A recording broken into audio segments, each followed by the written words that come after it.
That's not my world, but as far as I know, it's for the title. And if it's not, that's ridiculous. It should be. Was Tim Sylvia considered before Frank Mir came along? No, he was never considered by me or Lorenzo. Can you ever see him coming back to the UFC? The only way that if Tim Sylvia went out and beat somebody, that it would make sense for him to come back to the UFC, then yeah. You know, I keep hearing stuff. He's won 5 in a row. He's won however many in a row. Whoever knows, I don't know. But who has he beat? You know, if he beat somebody that was worthy of him coming back, then yeah. So you don't have anything personal against Tim? No. Or... Listen, are me and Tim Sylvia best friends? Do we hang out on weekends? And, you know, no, but I have that relationship with other guys, too, that fight in the company, you know? What's going on with Matt Hughes? Because there's rumors that he retired, and then there's rumors that he was going to come back for maybe one more fight. And he keeps saying that he's going to he shows up in the office against Fox. What's going on with him? Yeah, it's what we keep doing. We keep talking. Hughes is one of these guys that I absolutely positively want Matt Hughes to retire. I mean, what else is there to accomplish? The guy's done everything. He's been a staple in this organization for a long time. He's been fucking awesome. There's nothing left to prove, but it's so hard for these guys to say, I'm retired. It's so hard. The same thing with Chuck. Going through it with Matt. I would like Forrest to retire. Really? Yeah, I would like Forrest to retire. Nothing left for Forrest to prove either. He won the Ultimate Fighter. He's had an amazing career. He won the title when people thought he couldn't. He became a huge star. He made shitloads of money. He's got a beautiful wife. He's got a baby.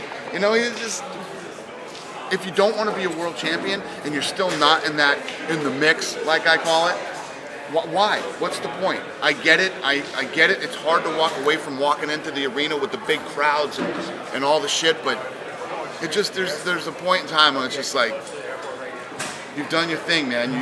You've had an amazing career. You've done great things. There's nothing left to prove. Have you conveyed that to Forrest, or? Yeah, he don't like hearing it. He don't want to hear me.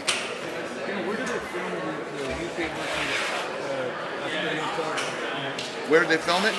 It's in Sydney. So, have you been going back and forth? I went there. I started it, and I'll go back there one more time before it finishes. Will the finale also be in Sydney? Yes.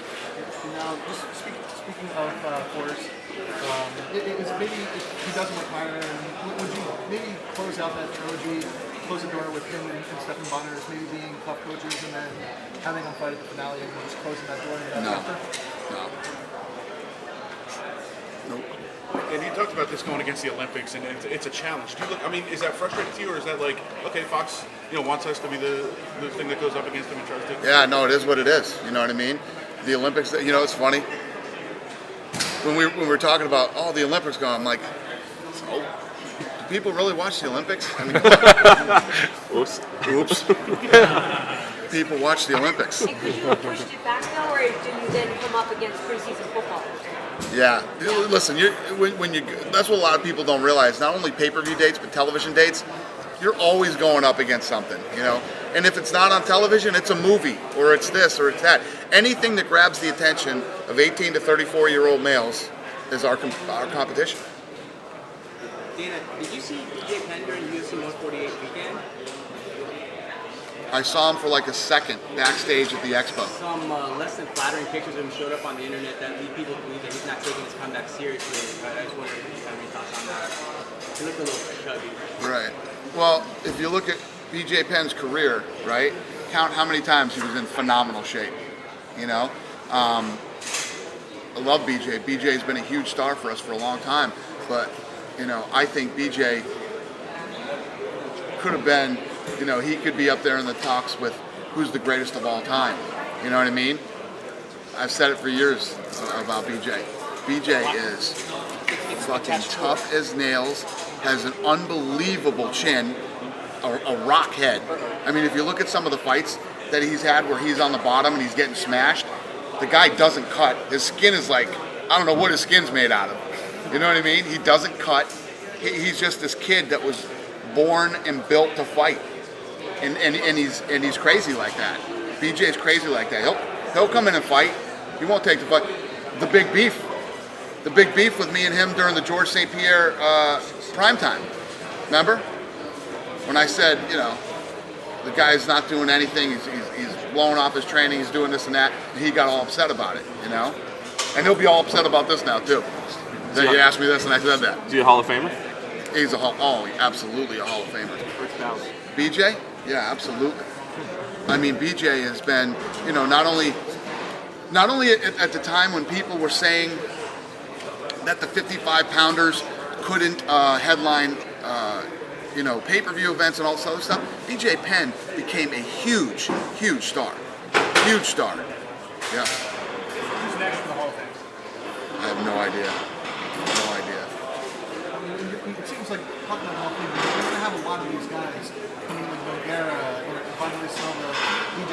Is that something like you maybe need to start having a physical location for fans to actually visit to see these? Well, right now it's the Ultimate Fighter gym is basically where we do the Hall of Fame.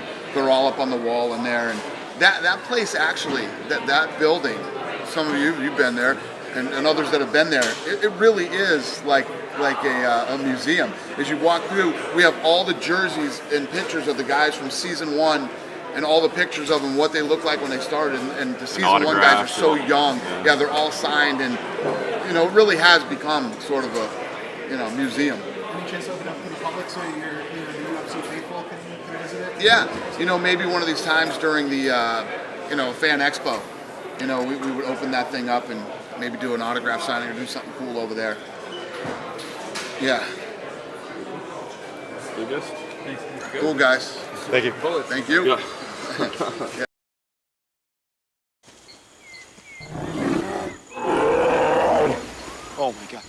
Programmet presenteras av betsafe.com.